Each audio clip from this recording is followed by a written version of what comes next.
ಭಾರತದ ಪ್ರವಾಸೋದ್ಯಮ ಕ್ಷೇತ್ರವು ವಿಶ್ವದ ಅತಿ ದೊಡ್ಡ ಆರ್ಥಿಕ ಕ್ಷೇತ್ರವೆಂದು ಪರಿಗಣಿಸಲ್ಪಟ್ಟಿದೆ. ಇದು ವೇಗವಾಗಿ ಉದ್ಯೋಗ ಸೃಷ್ಟಿ ಮಾಡುತ್ತಾ ರಫ್ತು ಅವಕಾಶಗಳನ್ನು ಹೆಚ್ಚಿಸ್ತಾ ಇದೆ. ಇಂದು ಭಾರತವು ತನ್ನ ಪರಂಪರೆ, ಸಾಹಸ, ವನ್ಯಜೀವಿ ಸಂಪತ್ತು ಮತ್ತು ಸಂಸ್ಕೃತಿಯನ್ನು ಪ್ರವಾಸೋದ್ಯಮದ ಮೂಲಕ ಜಾಗತಿಕ ವೇದಿಕೆಯಲ್ಲಿ ಪ್ರಚುರಪಡಿಸುತ್ತಿದೆ. ಭಾರತದ ಶ್ರೀಮಂತ ವೈವಿಧ್ಯತೆಯನ್ನು ಅನುಭವಿಸಲು ಈಗ ಹೆಚ್ಚಿನ ಸಂಖ್ಯೆಯ ವಿದೇಶಿ ಪ್ರವಾಸಿಗರು ಬರುತ್ತಿದ್ದಾರೆ. ಭಾರತವು 2047ರ ವೇಳೆಗೆ $3 ಟ್ರಿಲಿಯನ್ ಪ್ರವಾಸೋದ್ಯಮ ಆರ್ಥಿಕತೆಯನ್ನು ಹೊಂದುವ ಮಹತ್ವಾಕಾಂಕ್ಷೆಯ ಗುರಿಯನ್ನು ಹೊಂದಿದೆ. ಹಾಗಾದರೆ ಭಾರತವು ಈ ಮಹತ್ವಾಕಾಂಕ್ಷೆಯ ಗುರಿಯನ್ನು ಹೇಗೆ ಸಾಧಿಸಲು ಸಾಧ್ಯವಾಗುತ್ತದೆ ಮತ್ತು ಭಾರತದ ಪ್ರವಾಸೋದ್ಯಮಕ್ಕೆ ನಿಜವಾದ ಆರ್ಥಿಕ ಉತ್ತೇಜಕವಾಗಿಸುವ ಅಂಶಗಳು ಯಾವುವು ಅನ್ನೋದನ್ನು ತಿಳಿದುಕೊಳ್ಳುವುದು ಬಹಳ ಮುಖ್ಯ. 2024ರ ಆರ್ಥಿಕ ವರ್ಷದಲ್ಲಿ ಭಾರತದ ನೈಜ ಜಿಡಿಪಿ 8.2% ತಲುಪುತ್ತಿದೆ. ಇದರಲ್ಲಿ ಭಾರತದ ಪ್ರವಾಸೋದ್ಯಮ ಕ್ಷೇತ್ರವು ಪ್ರಮುಖ ಕೊಡುಗೆಯನ್ನು ನೀಡಿದೆ.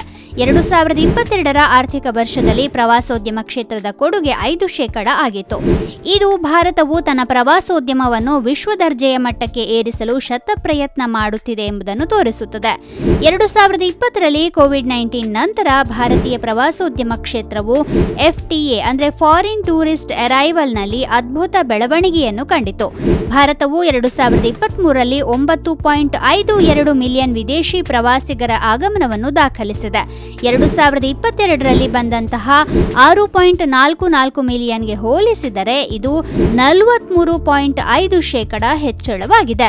9.52 ಮಿಲಿಯನ್ ವಿದೇಶಿ ಪ್ರವಾಸಿಗರ ಆಗಮನದ ವರ್ಗೀಕರಣ ಹೀಗಿದೆ ನೋಡಿ. ವಿರಾಮ, ರಜಾ ದಿನಗಳು ಮತ್ತು ಮನರಂಜನೆಗಾಗಿ ಬಂದವರು 46.2%, ಅನಿವಾಸಿ ಭಾರತೀಯರು 26.9%, ವ್ಯಾಪಾರ ಮತ್ತು ವೃತ್ತಿಪರ ಉದ್ದೇಶಕ್ಕಾಗಿ ಬಂದವರು 10.3%, ವೈದ್ಯಕೀಯ ಉದ್ದೇಶಕ್ಕಾಗಿ ಬಂದವರು 6.9%, ವಿದ್ಯಾರ್ಥಿಗಳಾಗಿ ಬಂದವರು 0.5% ಮತ್ತು ಇತರೆ 9.2%. ವಿದೇಶಿ ಪ್ರವಾಸಿಗರ ಆಗಮನದಿಂದ ಪ್ರವಾಸೋದ್ಯಮ ಕ್ಷೇತ್ರವು 2023ರಲ್ಲಿ 2.3 ಲಕ್ಷ ಕೋಟಿ ರೂಪಾಯಿಗಳ ವಿದೇಶಿ ವಿನಿಮಯ ಗಳಿಕೆಗೆ ಕೊಡುಗೆ ನೀಡಿತು. ಇದು 2022ರಲ್ಲಿ 1.39 ಲಕ್ಷ ಕೋಟಿ ರೂಪಾಯಿಗಳಾಗಿತ್ತು. ಅಂದರೆ 2023ರಲ್ಲಿ ಸುಮಾರು 65% ಹೆಚ್ಚಳವಾಗಿತ್ತು. 2022ಕ್ಕೆ ಹೋಲಿಸಿದರೆ 2023ರಲ್ಲಿ ವಿದೇಶಿ ಪ್ರವಾಸಿಗರ ಆಗಮನದ ಮೂಲಕ ಭಾರತವು 47.9% ಬೆಳವಣಿಗೆಯನ್ನು ದಾಖಲಿಸಿದೆ ಎಂದು ಈ ಅಂಕಿಅಂಶಗಳು ತೋರಿಸುತ್ತವೆ. ಹಾಗೆಯೇ ಪ್ರವಾಸೋದ್ಯಮದಿಂದ ವಿದೇಶಿ ವಿನಿಮಯ ಗಳಿಕೆಯು ಕಳೆದ ವರ್ಷಕ್ಕೆ ಹೋಲಿಸಿದರೆ 36.5% ಹೆಚ್ಚಾಗಿದೆ. 2024ರ ಬಗ್ಗೆ ಹೇಳುವುದಾದರೆ ಜನವರಿಯಿಂದ ಆಗಸ್ಟ್ ವರೆಗೆ ಒಟ್ಟು 61.91 ಲಕ್ಷ ವಿದೇಶಿ ಪ್ರವಾಸಿಗರು ಭಾರತಕ್ಕೆ ಭೇಟಿ ನೀಡಿದರೆ 2023ರಲ್ಲಿ ಈ ಅವಧಿಯಲ್ಲಿ ಈ ಸಂಖ್ಯೆ 59.71 ಲಕ್ಷ ಆಗಿತ್ತು. ಇದು ವರ್ಷದಿಂದ ವರ್ಷಕ್ಕೆ ಸುಮಾರು 3.7% ಬೆಳವಣಿಗೆಯನ್ನು ತೋರಿಸುತ್ತದೆ. 2023ರ ಜನವರಿಯಲ್ಲಿ ವಿದೇಶಿ ಪ್ರವಾಸಿಗರ ಆಗಮನದ ಸಂಖ್ಯೆ 8.91 ಲಕ್ಷ ಇದ್ದದ್ದು 2024ರ ಜನವರಿಯಲ್ಲಿ 9.59 ಲಕ್ಷಕ್ಕೆ ಏರಿಕೆಯಾಗುವ ಮೂಲಕ ಸಕಾರಾತ್ಮಕ ಆರಂಭವನ್ನ ಮಾಡಿತ್ತು. 2024ರಲ್ಲಿನ ವಿದೇಶಿ ವಿನಿಮಯ ಗಳಿಕೆಗಳ ಬಗ್ಗೆ ಹೇಳುವುದಾದರೆ ಜನವರಿಯಿಂದ ಮೇವರೆಗೆ 1,08,362 ಕೋಟಿ ರೂಪಾಯಿಗಳನ್ನು ಈ ಮೂಲಕ ಕೊಡುಗೆಯಾಗಿ ನೀಡಲಾಗಿದೆ.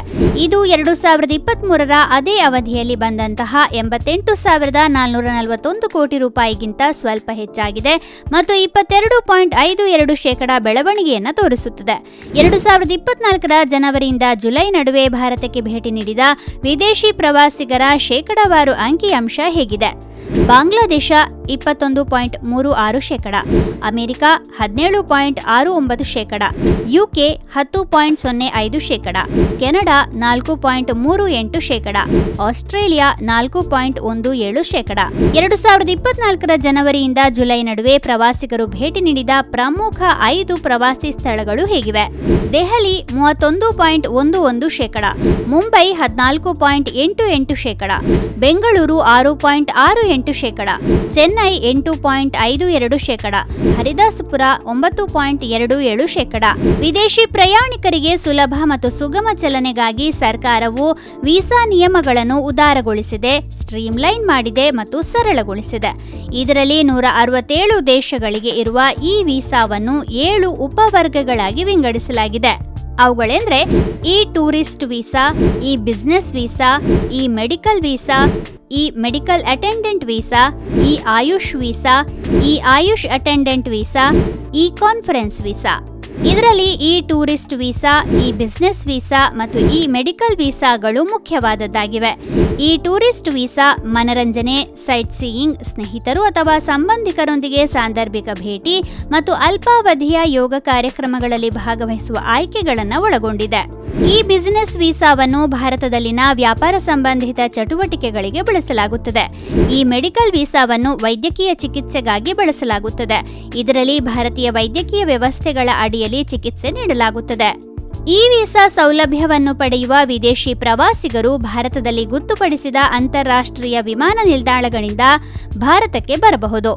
ಈ ವಿಮಾನ ನಿಲ್ದಾಣಗಳಲ್ಲಿ ದೆಹಲಿ, ಮುಂಬೈ, ಚೆನ್ನೈ, ಕೋಲ್ಕತಾ, ತಿರುವನಂತಪುರ, ಬೆಂಗಳೂರು, ಹೈದರಾಬಾದ್, ಕೊಚ್ಚಿನ್, ಗೋವಾ, ಅಹಮದಾಬಾದ್, ಅಮೃತಸರ, ಗಯಾ, ಜೈಪುರ, ಲಕ್ನೋ, ತಿರುಚಿ, ವಾರಣಾಸಿ, ಮಂಗಳೂರು, ಪುಣೆ, ನಾಗ್ಪುರ, ಕೊಯಮತ್ತೂರು, ಬಾಗ್ದೋದ್ರಾ, ಗುವಾಹಟಿ, ಚಂಡೀಗಢ ಮತ್ತು ವಿಶಾಖಪಟ್ಟಣಂ ಸೇರಿವೆ. ಭಾರತವು ತನ್ನ ಅತಿಥಿಗಳನ್ನು ಕೈಬೀಸಿ ಸ್ವಾಗತಿಸುತ್ತಿದೆ. ಈ ಅಂಕಿಅಂಶಗಳ ಪ್ರಕಾರ ವಿದೇಶಿ ಪ್ರವಾಸಿಗರು ಕೇವಲ ಪ್ರವಾಸಕ್ಕಾಗಿ ಮಾತ್ರವಲ್ಲದೆ ವ್ಯಾಪಾರ ಮತ್ತು ಆರೋಗ್ಯದ ದೃಷ್ಟಿಯಿಂದಲೂ ಭಾರತಕ್ಕೆ ಬರುತ್ತಿದ್ದಾರೆ ಅಂತನ್ನೋದನ್ನ ನೋಡಬಹುದಾಗಿದೆ.